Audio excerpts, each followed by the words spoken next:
Salamat sa Ginoo nga nakatigom na po taron pag-usap. Okay? Alang sa atong pagpahimulos sa atong morning revival, kaysa atong morning revival.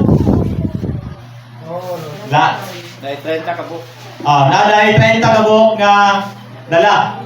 Okay? Gabi, wala ako. Isa'y wala. Diba? Ilang order? Ilang order. Ay, abi ko na. Sabi na ako na anaya. Okay. Sige. Asa to? Itong 30 ka buok nga. Asa kayo yung morning revival? Kana. 30 ka po. Sige. Sa uluhan gani, ang pinakauluhan dyan, mayroong danon kayong mga espiritu sa Mateo 5 hangtod sa city. So, ang sunod sa atong ginausahan, dili lang na din sa Dunmar o sa Malita o sa Davao Region.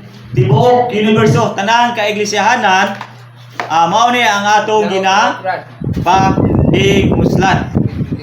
Appeal ang Blending Brothers. So, mao na ni. Akong gospel, usa ni ka pamatuod mga igsoon nga kita naa sa usa ka lawas. Isip ingon nga ang lawas usa ka bag-ong tao. No, ang usa ka lawas, ang atong lawas physically, kung sa atong ikaon, mao gyud na. Isara, di ba? So sa tibuok universo, kay doon na ramay, para sa atong gawin kanina, doon na ramay usa ka lawas. So ang ilang ipahimuslan dito sa Anaheim, sa mga Blending Brothers, bisag asang dapita nga mga kaiglesiyanan lokal, o ang atong ipahimuslan dinhi, mao rin siya maigsoon usara. Okay? So ang uluhan, nag-isgot may tungod sa mayroong danon nga punto, mayroong danon kayo. Aspito sa Mateo 5 hangtod sa city. Unsa man dai ang isgutan anang Mateo 5 o 6 ngadto sa city. So nakabantay mo mga igsoon. Okay? Sa wala pa ang 5 sa basahon sa Mateo, atoy ang basahon sa Mateo nag-isgot siya sa atong Ginoong Hesus may tungod sa atong Ginoo, ingon nga siya gatong usa ka hari manluluwas. Okay? Dayon ang Mateo 4. Atong maganda diha sa Mateo 4 nga atong Ginoo human siya gi sulayan. No, gitintal siya sa yawa dito sa Pingawan. Then sa Mateo 4, yun dito nga niadto ang atong Ginoo sa dapit sa Neptali. Lang sa Sibulon o sa Neptali, boundary sa utlanan. Diyan dapit sa baybayon. Then dito dapit sa baybayon, ingon dito nga ang mga katawan naglingkod sa landong sa kamatayon.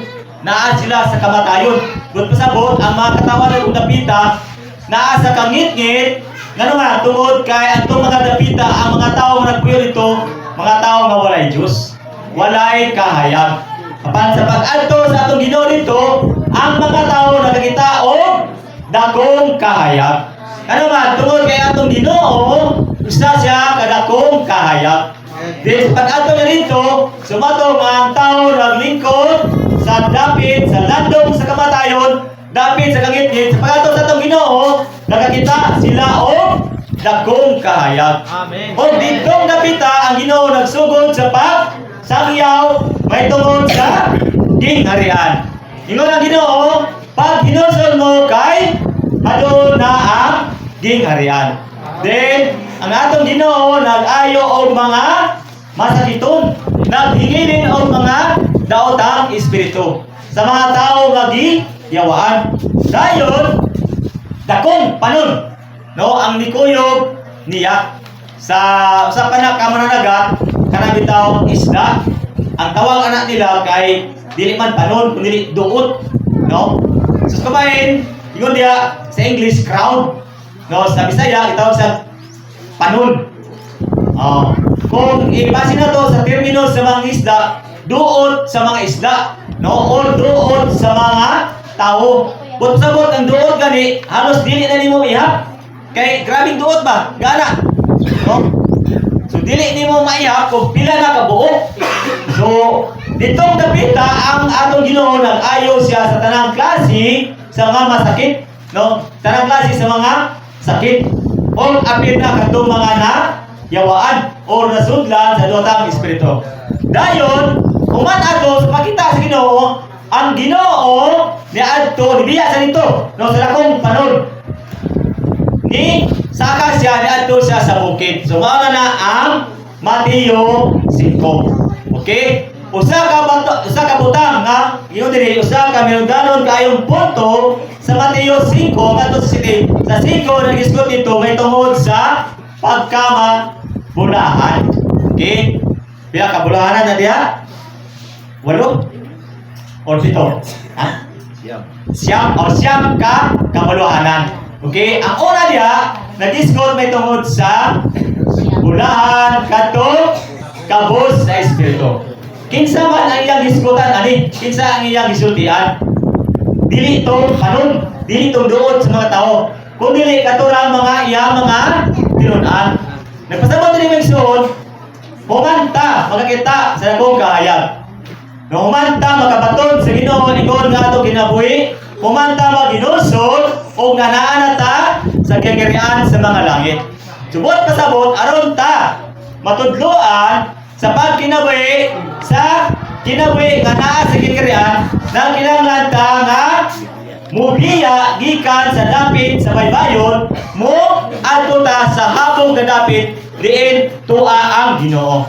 Dayon aron nga maminaw sa pagpamulong sa Ginoo tudloan ta unsaon mo to pagkinabuhi diha sa gingharian sa mga langit.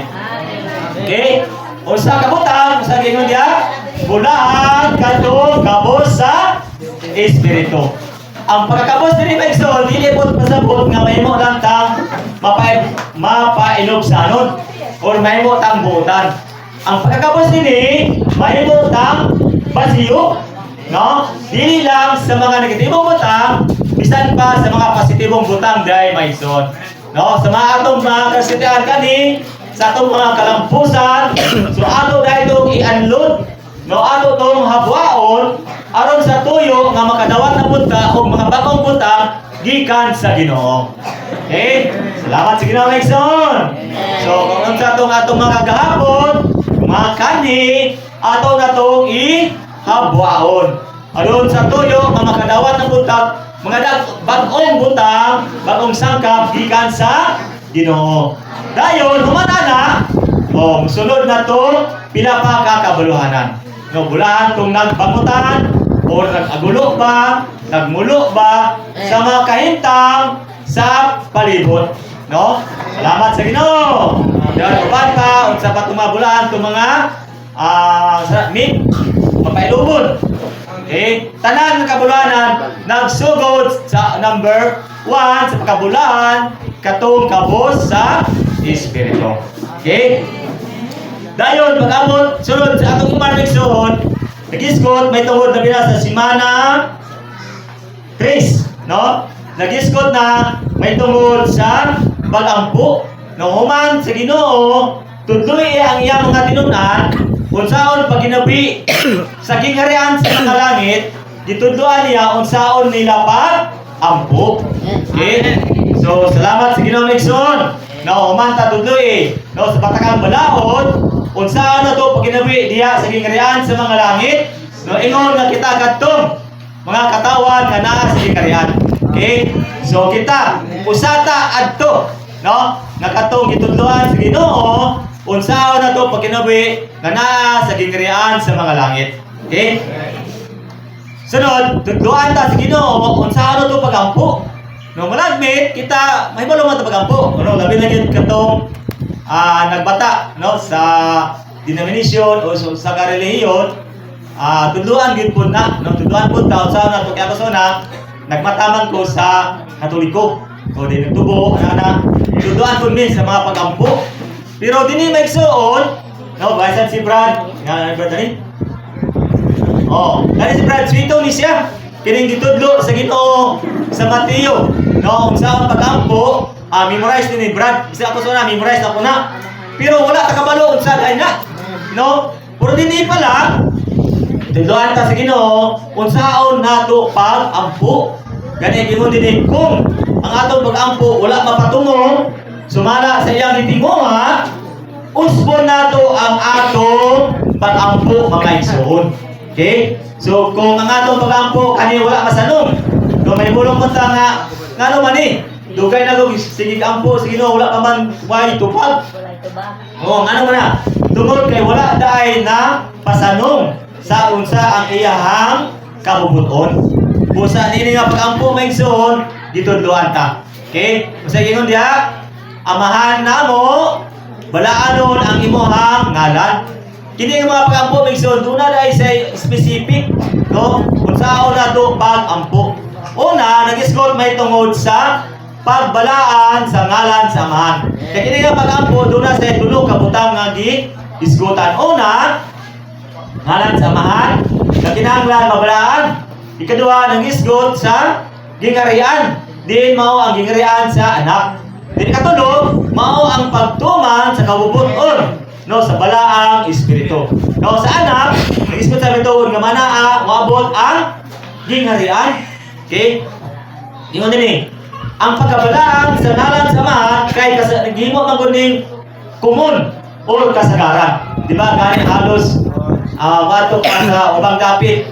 Labi na katong ingon ni Brad Silvio gabi nga katong panahon sa New Year agi sila diya sa barangay. Nakaila siya og unsang klase sa mga tao. Karon na tungod kay wala mabalaan ang ngalan sa amahan. No, nahimo na ang kasagaran, nahimo na ang kumun. No? Sa atong giawit diri na gitudo tandaan sa amahan alang sa iyang himaya. Kung pasabot kung gihimaya nato ang amahan, katong nga paghimaya itong para niya. Gani, di mo nang Ginoo diya nga, sige sa katong nagpakaulaw sa akong ngalan, pakulawan sa nako siya. So kung napakaulaw ka sa Ginoo, pakulawan po ka sa Ginoo. Pero kung gihimaya di mo ang Ginoo, pagkahimayaon po ka sa Ginoo. Amen. Salamat sa Ginoo. No, mao ni ang atong pag-ampo mga igsoon. No, nga mahimaya ang ngalan sa amahan. Kadua, moampo ta nga moabot ang gingarian sa Dios. No, kay human. Actually, ang tibok universo, yuta, tanan, iyang sa Dios. Pero sukad, no, ni supil si Satanas, ang yuta nahimo niyang iyang gingarian. Busa, moampo ta nga matuman unta ang gingarian sa anak dinhi sa yuta maingon nga natuman dito sa langit. Sa langit wala problema maigsoon. Ang kabubuton sa amahan, ang gingarian sa anak, natuman na, why problema sa langit. Pero ang problema din sa yuta. Kung nagingon din ibuhat niya ang tao. Alam ni rin toyo, aron mailog, mabalik ang gingarian sa anak, ngadto niya. No? Mao ni ang atong tumong mga igsoon. Kita nga mga tao, gibuhat na sa Dios, mala sa dagway. Alam ni nga tuyo, no, nga mabalik ang gingarian sa anak ngadto niya. Okay? Dayon ingon dinhi, niani ang anak sa Dios. No? Aron mailog ang yuta. No, mahimo iyang gingarian. No, sa maabot nga kapanahonan sa kalibo ka tuig. So anang panahon na mga igsoon. No, anang panahon na mabalik ang original nga kahimtang. Okay? Ang yuta mahimo nang gingarian sa anak. Dili kadua ay katulo mao nga matuman ang pagbuot sa Espiritu Santo. So yani dai mga igsoon sama sa pag-ampo ni Daniel. Okay, si Daniel nag-ampo siya katulo ka beses sa usa ka adlaw. Okay? Yan dito siya ang bitana iyang gabrihan patumong, no, sa syudad, sa templo o sa katawan sa Dios, no, sa balay sa Dios o sa iyang katawan. Subot pasabot gitubag sa Dios ang iyang pagampo, no, labaw pa sa iyang giampo, no. Ngano na tungod kay iyang paghampo natulong man, no, sa kabubuton sa Dios. Kay buot sa Dios, no, ang katawan sa Israel, ang yuta mabalik ngadto mahimong gingarian sa Dios, ang iyang katawan mabalik Then ang templo, ang balay sa Dios matukod. So mao ni ang pag-ampo ni Daniel. So kita maigsoon ing ani unta ang atong pag-ampo. No, ang atong pag-ampo dili para nato, dili para sa atong kagulingon, kundi para sa kabubuton sa Dios. No? Para sa yuta, para sa balay sa Dios, para sa iyahang gingharian. So ing ani dai ang atong pag-ampo maigsoon. Gani dunay pahimatuod din ngano ang usa ka igsoon atong atuon nga nagsakit mo ampo kanito dili man maayo. Ano ba tungod kay ang atong pag-ampo natulong man niya. Pasintro man niya, patumong man niya. So atong kampo, ampo natong igsoon alam sa kabubuton sa Dios. No, kung alam sa iyang kabubuton, kuno may bulong ta nganong wala pa man ni tubaga sa Ginoo ang atong pag-ampo. So ingon diha, usbo nato ang atong pag-ampo dai mga igsoon. Amen. Salamat sa Ginoo. So dili atong makita nga dunay pagtudlo sa Ginoo. No, kung saan atong pag-ampo mga igsoon. So atong maingon nga kung kaniadto lahi ang sistema sa atong pag-ampo. No, ano mo na? Kung kay sagad mo ampo ta para sa atong paglingon. No, mo ampo ta patumong sa atong paglingon. So ang atong pag-ampo dai alam sa tinguha sa interes sa Dios. Okay? Salamat sa Ginoo mga igsoon. Amen.